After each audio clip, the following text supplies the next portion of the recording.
对于爱喝汤的我，冬天能够喝汤不流汗，又能够暖身，真是一件超棒的享受。那来一锅麻油红枣山药鸡汤吧。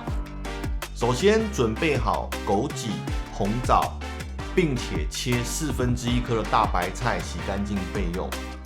把山药去皮后，切薄片或块状。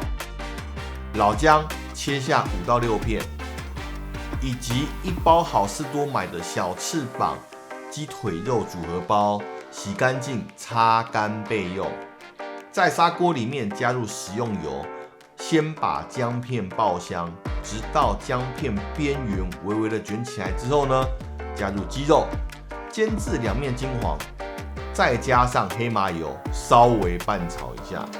接着把山药、枸杞、红枣入锅，加上白开水焖煮15到20分钟。打开锅盖，摆入大白菜以及适量的盐巴，再焖煮3到5分钟。